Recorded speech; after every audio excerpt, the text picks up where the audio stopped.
एक एक वस्तु का प्रारंभिक वेग 5 मीटर प्रति सेकंड है। एक वस्तु का प्रारंभिक वेग, कौन सा वेग? प्रारंभिक वेग 5 मीटर प्रति सेकंड है। 5 मीटर प्रति सेकंड है। कितने मीटर है? 5 मीटर प्रति सेकंड है। नियत त्वरण से गति करने पर, नियत त्वरण से गति करने पर, क्या है? नियत त्वरण से गति करने पर 10 सेकंड के बाद, 10 सेकंड के बाद उसका वेग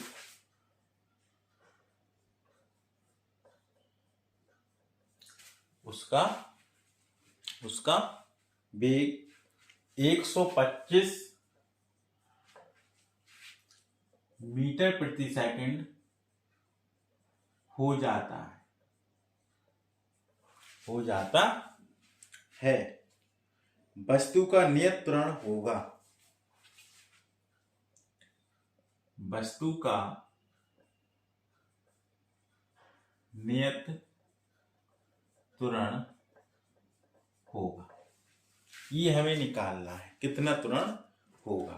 ठीक है, तो ये गति का सवाल है, इसका सलूशन देखते हैं कितना आता है। एक वस्तु का प्रारंभिक वेग को हम u से रिप्रेजेंट करेंगे, तो u बराबर आपको दिया है 5 मीटर प्रति सेकंड।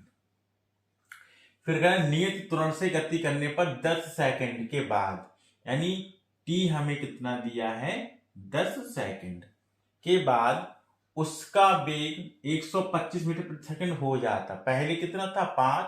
इसका मतलब u 5 मीटर प्रति सेकंड है, तो v का वेग जो होगा वो 125 मीटर प्रति सेकंड हो जाता है।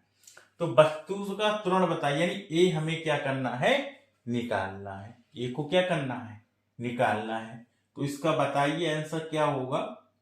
सॉल्व करिए अपनी कॉपी में इसको, फिर हम यहाँ पर क्या करते हैं बताते हैं। देखो, u दे रखा है, b दे रखा है, t दे रखा है, a निकालना है। गति की हमने 3 समीकरण पढ़ी है।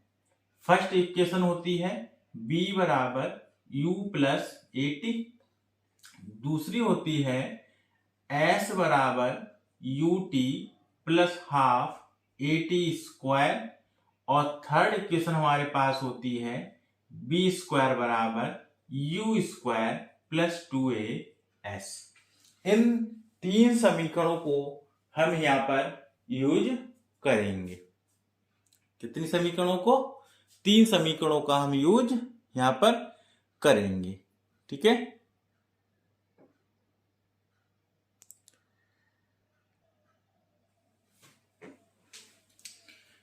तो हम 3 समीकरणों का है यूज कर रहे हैं। आंसर आया किसी का? देखो क्या आंसर आएगा इसका, इसको सॉल्व करिए। देखो, u दे रखा है, b दे रखा है, t दे रखा है, a निकालना है, a फाइंड करना है। तो देखो समीकरण हम पहले ही ले दी, यहाँ लगा दें। इक्वेशन नंबर फर्स्ट का यूज कर लें, तो v बराबर u प्लस at, यानी न्यूटन के गति का प्रथम समीकरण, यानी फर्स्ट लॉ है ये। कौन सा लॉ है? फर्स्ट लॉ है ये न्यूटन का। b की जगह कितना रख देंगे? 125, तो ये b की जगह 125, u की जगह कितना रखेंगे? 5, a निकालना है, और t की जगह कितना रखेंगे? 10। अब देखो इधर ये प्लस में है, इधर आगे किसका हो जाएगा? माइनस का। तो 125 माइनस 5 बराबर बचेगा 10a। इसमें से इसको घटाएंगे तो इतना कितना बचेगा? 120, और बराबर किसको जाएगा? 10a के। इसको इधर सॉल्व करते हैं, जगह कम है इसलिए। तो 10a बराबर कितना आएगा? 120। तो a बराबर कितना आएगा? 120 बटे कितना? 10। जीरो से जीरो क्या हो जाएगा, कैंसिल। तो ए बराबर जो हमें मिलेगा यहाँ पर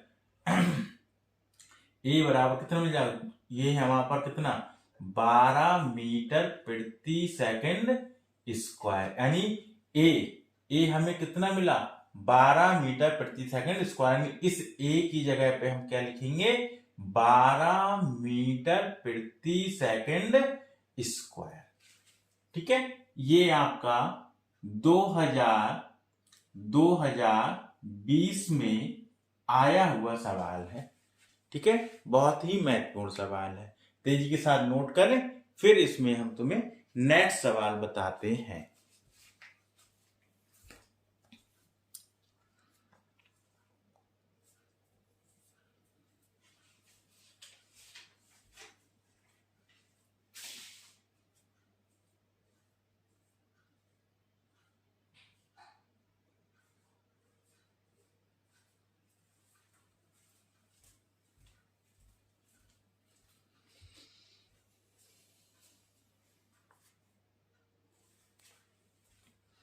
हुआ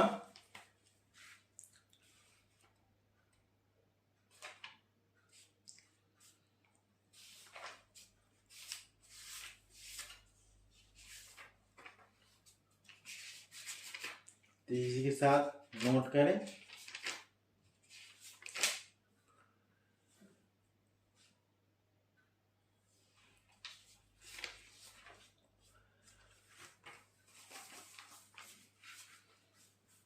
श्योर सभी का हो गया होगा। अगले सवाल पे चलते हैं।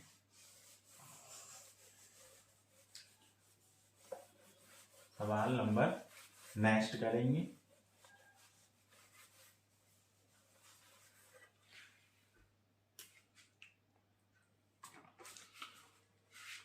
अगला है कि एक माध्यम में चलने वाली, क्वेश्चन नंबर आज का दूसरा, एक माध्यम में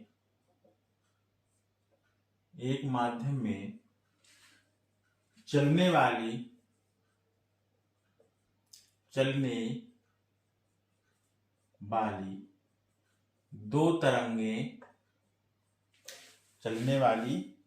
दो तरंगों की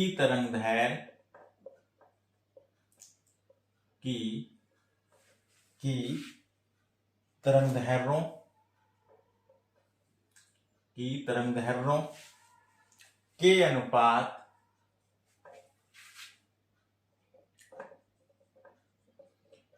के अनुपात 2:3 है। 2:3 है। कितने अनुपात? 2:3। इन तरंगों की आवृत्तियों के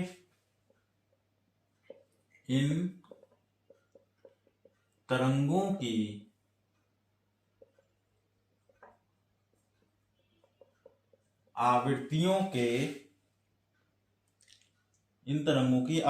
के अनुपात की गणना कीजिए। इन तरंगों की आवृत्तियों के क्या है के अनुपात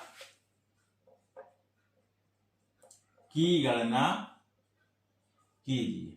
क्या निकालना है? अनुपात निकालना। तो हम जानते हैं क्या होता है, B बराबर होता है n लैम्डा। ये ध्वनि की चाल जो होती है, ठीक है, तो B क्या है? वेग है ध्वनि का, n क्या है? उसकी फ्रीक्वेंसी यानी आवृत्ति है, और लैम्डा उसकी क्या है? तरंग दैर्ध्य है। अब देखो यहाँ पर, यदि यहाँ पर हम क्या निकालें, लैम्डा निकालें, तो लैम्डा बराबर लिख सकते हैं B/n। क्या लिख सकते हैं? B/n।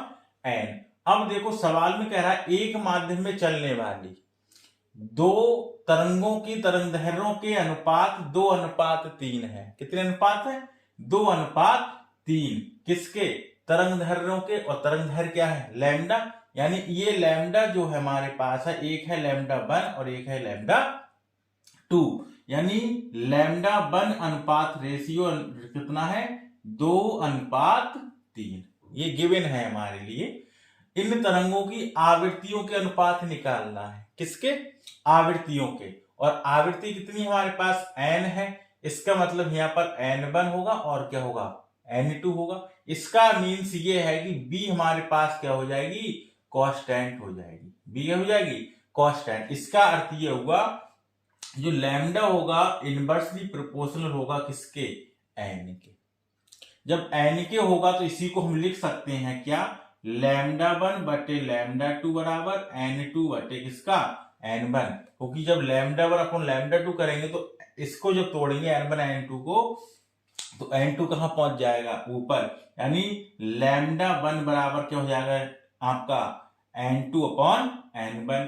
λ1 यानी n2 अपॉन n1 बराबर हमें क्या λ1 अपॉन λ2 कितना दिया है 2:3, यानी इसको हम ऐसे भी लिख सकते हैं λ1 बटे λ2 बराबर 2/3। तो 2/3 हमें निकालना क्या आवृत्तियों का, यानी n1 अपॉन n2 के इसी को लिख सकते हैं n1 बटे n2 करेंगे तो ये पलट जाएगा, यानी 2:3 की जगह कितना हो जाएगा 3:2। इसका अर्थ हो गया कि हमारे पास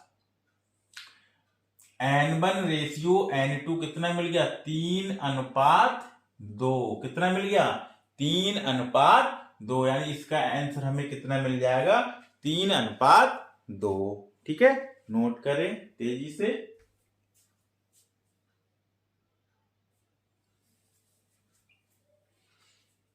संभवतः समझ में आया होगा। ठीक है, तेजी से नोट कर लें, फिर अगले सवाल की तरफ चलते हैं।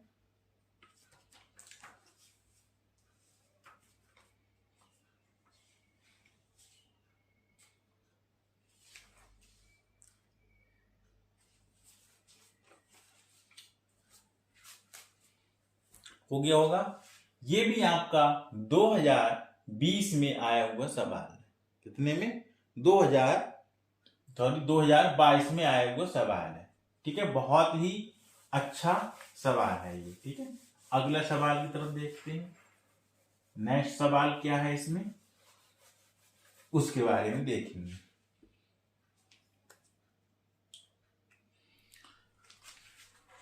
अगले सवाल में ये कह रहे हैं कि 0.1 मीटर त्रिज्या के आपको रेडियस दी है। ठीक है, यानी 0.1 मीटर 0.1 मीटर 0.1 मीटर त्रिज्या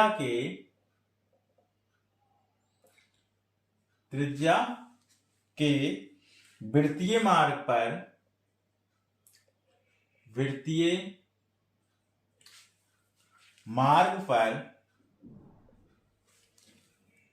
पर एक प्रोटॉन 8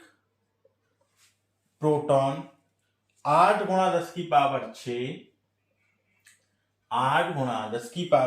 10⁶ चक्कर प्रति सेकंड, क्या है चक्कर प्रति सेकंड की दर से घूम रहा है, की दर से घूम रहा है। प्रोटॉन का अभिकेंद्र त्वरण ज्ञात कीजिए। प्रोटॉन का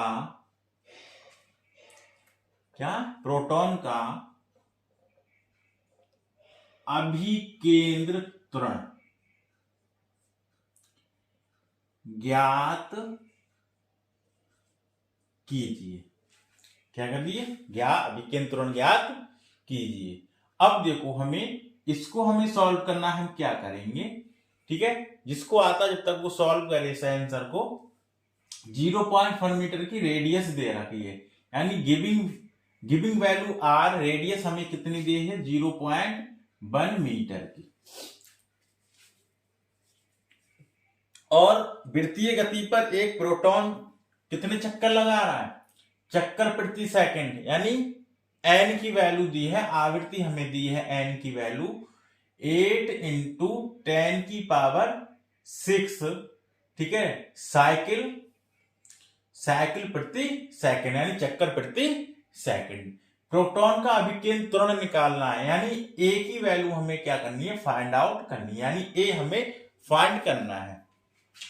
एक सर्किल है, उस सर्किल के पाथ पर एक प्रोटॉन है 8 × 10⁻⁻6 के चक्कर लगा रहा है। मान लीजिए ये हमारे पास कोई भी साइकिल है, यानी वृत्त है, सर्कुलर है, इसका पाथ, और इस पर कोई प्रोटॉन का कण है और इस पर ये चक्कर लगा रहा है, यानी इसके चारों ओर क्या लगा रहा है, चक्कर लगा रहा है। तो आवृत्ति फ्रीक्वेंसी हमें कितनी दी है उसकी, 8 × 10⁻6 साइकिल प्रति सेकंड, चक्कर प्रति सेकंड। इसकी रेडियस जो होगी, इस रेडियस पे घूम रहा है, ये कितना है, 0.1 मीटर पे, कितना, 0.1 मीटर पे। तो ए निकालना है। तो हमें पता है कि ए क्या, अभिकेंद्र त्वरण। तो वृत्त के केंद्र की ओर लगने वाला जो बल जो त्वरण उत्पन्न होता है वृत्त के केंद्र की ओर, वो कहलाता है अभिकेंद्र त्वरण। इसको ए से रिप्रेजेंट करते हैं। तो देखो B बराबर हमारे पास फार्मूला होता है R ओमेगा, ठीक है। इसी के साथ में एक फार्मूला इसका और होता है, A बराबर होता है B² R। A बराबर क्या होता है, B² R, और B बराबर होता है R ओमेगा। B बराबर क्या होता है, R ओमेगा। B क्या है, रेखीय वेग है। B क्या है, यहाँ पर रेखीय वेग है। ओमेगा क्या है, कोणीय वेग है। ओमेगा क्या है, कोणीय वेग है। अच्छा, ओमेगा बराबर होता है 2πn। ओमेगा बराबर क्या होता है, 2πn, यानी कोणीय वेग बराबर होता है 2πn।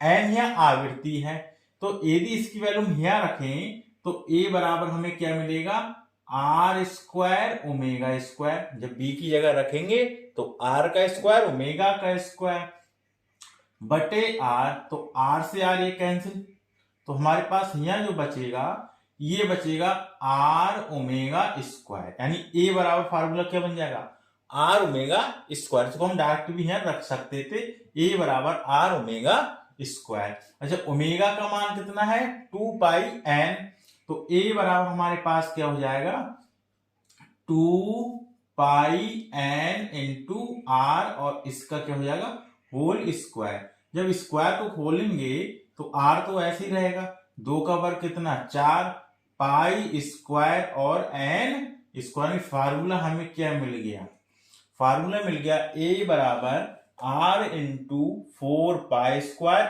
× n square. अब इसको सॉल्व कैसे करेंगे, इसको देखो, अब कुछ नहीं बचा, बस वैल्यू रखनी है। अब क्या रखनी है, हमें वैल्यू रखनी है। देखिए a = r की वैल्यू कितनी दी है, 0.1 मीटर, 0.1 मीटर इंटू 4 हो जाएगा। पाई का मान होता है 3.14, 3.14, और स्क्वायर लगाए तो इसका हो जाएगा स्क्वायर। n की वैल्यू आपको ये दे रखी है 8 × 10⁻6, और इस पर भी क्या हो जाएगा आपका स्क्वायर, क्या हो जाएगा, स्क्वायर। तो a = क्या आएगा, 0.14 इंटू इसका जो 1.4 की जब मल्टीप्लाई करोगे, यानी गुणा करोगे, तो ये लगभग आपकी आती 9.86, कितनी आती है, 9.86, और 8 की 2 बार गुणा करोगे, यानी 8 × 8 64, यानी 64, और 10 की पावर कितनी, 6 दूनी 12। सॉल्व कर लें इसको, तो a बराबर इसको हम सॉल्व करेंगे, ठीक है, यानी 4 की गुणा जब इसमें करेंगे तो कितना आएगा, 4 चौक 16 हासिल 1, और 4 छंग 24 और 1 25, और इसकी जब गुणा किससे करेंगे, 9.8 से, किससे, 9.8 से, तो ये लगभग आपका 252 के आसपास आए, कितने, 252 के आसपास। और देखो 10 की पावर, 2 स्थान यहाँ हटाएंगे तो यहाँ पावर है 10 की पावर कितनी, 14, यानी इसको हम लिख सकते हैं a बराबर 2.52 10 की पावर 14 मीटर प्रति सेकंड स्क्वायर। गुणा भाग तो आप संभवतः कर ही लोगे। हमने पहले क्या करा, इस 4 की मल्टीप्लाई 0.1 से करेंगे तो देखो इसको हम पहले आप नोट कर लें, हम इसको अभी बता रहे हैं एक बार मिनट में, ठीक है। इसको पहले आप नोट कर लें तेजी से।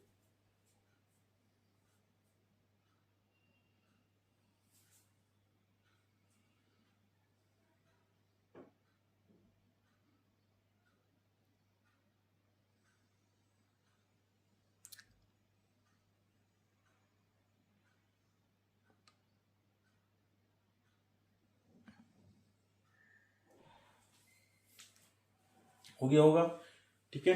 देखिए गुणा करके हम बता दे रहे हैं, वैसे तो आप सभी गुणा कर ही लोगे यहाँ पर संभवतः, तब भी चलो हम बता देते हैं।